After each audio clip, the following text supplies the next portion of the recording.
Good afternoon, magnified souls. It's Sandra. Just wanting to talk to you today a little bit more. I've had a little bit more come to me about my dream the other night, and specifically related to the shedding, the shedding that felt like a snake leaving behind its skin. And as I was thinking about this, it was coming to me that this shedding really is all about us shedding the illusions of our identity. Um, and I think this could be somewhat challenging in a certain way, but let's think about this. If we are shedding the illusion, what is that? What illusions do we hold about ourselves? Do we hold an illusion of worthiness or unworthiness, unlovability? What is the illusion that you hold?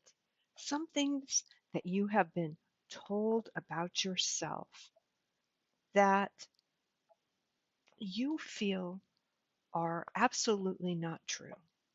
And you know they're not true, but people have been telling you things about yourself your entire life that you believe, things that you truly believe because you didn't know any better. This is really important for us to uncover these things because, in order for us to move into the fifth dimension, to rise and to ascend into that, we have to shed all of the illusion. And this can feel like shedding our identity. And that's what was coming to me as I was writing about it in my journal. I'm thinking to myself, well, if I let go of the illusions, of all the stories that I've been told about myself, about my ancestors. Maybe there are stories that I've related to that have been passed down from generation to generation, and that has become a part of my identity. But what if those stories are stories of lack, stories of victimhood, stories of of no family member knowing how to truly love and passing that down from generation to generation. We have societal stories. Oh, you shouldn't like this because blah. Well, why? Maybe I do like this. Maybe I don't like this. Maybe I'm not an activist. That's okay. But my job now is to figure out the stories. What are the stories I have been told about myself that are not true? And I can really tell when I feel into the emotion of it. What are these things that every time I'm told this, I resist and I want to push back because I know deep down that's not true, but I've had no way to fight it. It's been this illusion, it's been this IV that's been stuck in me for years and years and years. And guess what? Now I'm pulling that IV out. That illusion is going to go away. And like a drug addict who goes into withdrawals, I think that's what happens to us. We go through a withdrawal because these stories have become our identity. Now, there's certain aspects of us that can never be taken away. Our spirit. Our spirit lives forever, and it is what it is. And that's the part of us we're trying to get back to, is the truth of who we are, the truth of our soul. But we've forgotten that.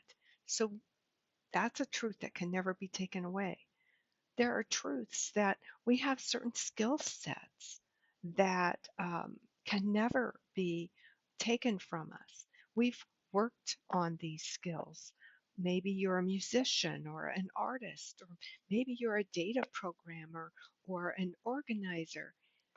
You have built skills in this lifetime that cannot be taken away from you because you've learned them, you've earned them. Same with knowledge. There's certain pieces of knowledge that you know are true and factual, and that knowledge will always stay with you as well. So there's certain aspects of you that can't be lost, but there is a very much of us that is locked into our identity, the story of who we are, the story of maybe an illness, and we have an illness. How many times do we tell that story? Oh, I can't do that because of this. I can't function. It is so easy to fall into the habit of relying on the story of victimhood. I can't get healthy. I don't feel good. You know what? We can get healthy. We have to realize that everything comes down to choice. We are making choices. But along with choice, sometimes we have soul contracts. We have certain things that our soul wanted to experience here on this particular journey that we're having right now. Maybe it wanted to understand going through cancer, or maybe it wanted to learn something. I don't know what. And I'm not saying you're bringing that to you, but you wanted that experience. So it was brought into your life. Now, you probably had the ability to choose or deny it at the time, but we don't think about things like that in terms of choice. So we have to come to acceptance that certain things that happened to us were part of our soul contract, things that we wanted and chose to experience. And we brought people into our lives. We had agreements with them before we even came here. We brought them into our lives to give us that experience, to help us with that experience. Maybe they were a catalyst, maybe they were an antagonist, but whatever, they had a role that they had to play in this learning for us. And if we can begin to learn, understand that everything we go through on earth is an experience, it's part of either something we wanted to learn or something we wanted to experience. We can begin to let go of the story of that experience. So there's kind of a couple of different aspects. Some stories are passed to us, we can accept them, and we can choose to live by them. And we have to be able to discern between what is a soul contract and what is illusion or reality. And I think that's where this whole thing, I'm still trying to get a handle on all this. Like, who will I be if I let go of all these stories? If I let go of the story of any disease that I might have, if I let go of the story of my ancestors and who they were and the battles that they had to fight, if I let go of the story of me being shy or me being insecure, if I let go of the story of me not being enough, where does that leave me? what does that leave me with? That leaves me with the truth of who I am. And for some of us, that truth of who we are, it's really hard to accept. It's really hard to face because we fear. We fear that the stories are true. So, how do we get past that fear? I think it starts here in our heart. There was a meditation that the Mother of Creation did that I sat in on, and I really, really love it. And basically, what she does is she has you go into your heart and you go into your heart and you sink deep into the soft folds of your heart. And you see that there is a black pot that's filled with something, but you don't know what. But it's black and it has a black lid on top. And in that pot is all of our things that we do not like about ourselves. Everything. And so she has you begin to visualize this pot and you put your hand on it and you don't try to open the pot. In fact, she advises you to not open the pot. Just put your hand on it and feel that there's something there, something that's been kind of buried in this pot. And then she has you kind of step back from that pot and you imagine that you see someone, a version of yourself, that's holding the lid tightly on that pot. And you just see them and you see how hard they're working to keep that lid on because you see there's something down in there that's pretty scary about them. They don't want anybody to know what that scary part of them is. In fact, they're scared of that part of them. So then what you do is you go and you sit beside this version of you and you just sit with them. You put your hand in their hand and you just sit and you just allow them to be. Allow them to feel the fear. Allow them to try to hold the pot on the lid and just accept that they're there and they have something that they're trying to hide and love them anyway. This is kind of like what you do for forgiveness. You don't have to like what that person did or what they said or how they hurt you. You don't have to like that. But you let go of the pain that it's causing you. Just accept that this has happened and you allow yourself to feel, to accept that it happened. And and it's not about the other person. It's not about accepting their actions. It's accepting you and how you felt and what you did um, to, I'm sorry, it's about how you felt in accepting without any judgment what has happened to you. And it's a very, very freeing experience. And I think this is somewhat similar because you're just sitting with yourself, accepting them and loving them and letting them know it's okay to be who you are.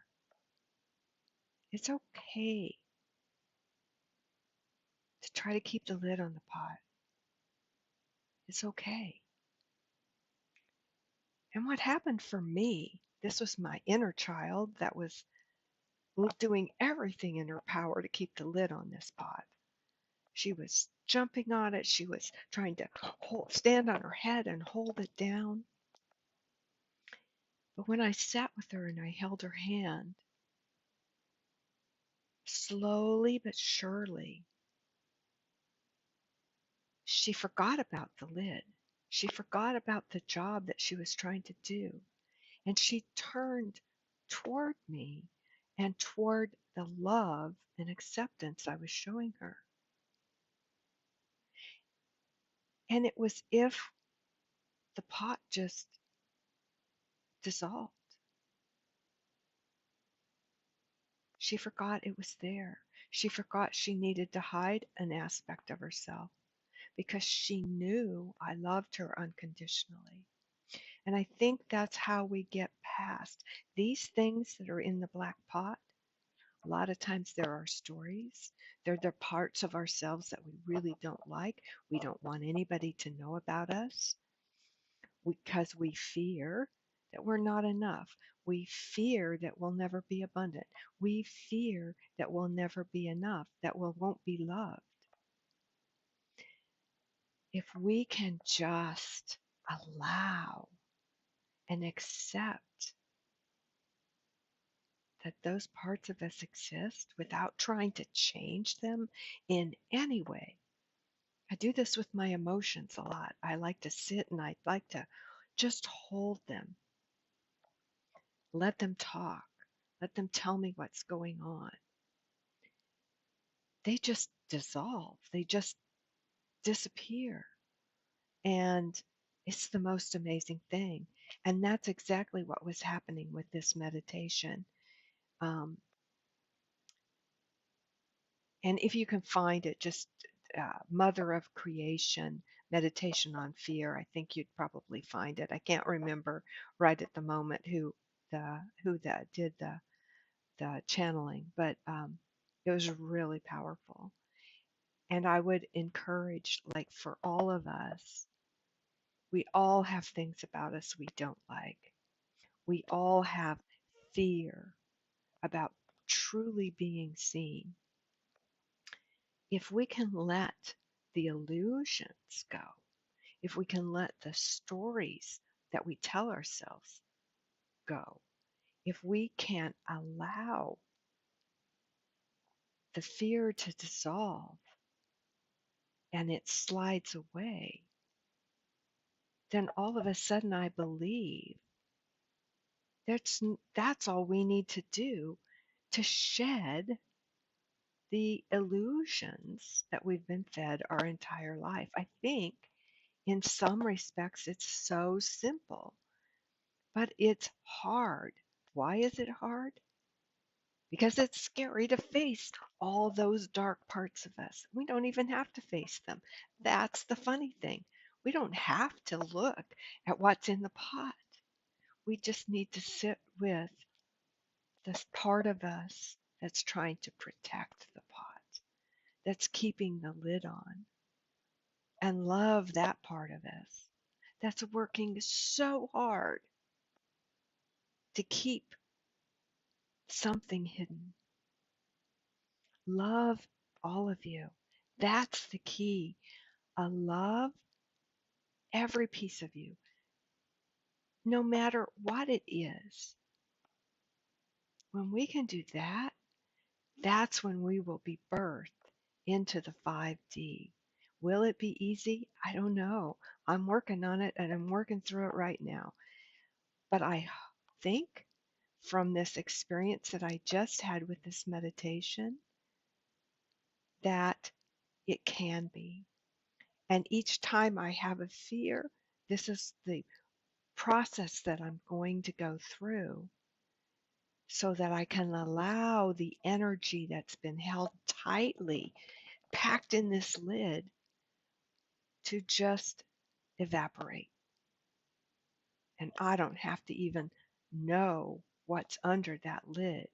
I just have to love me, all of me, and it will move through me.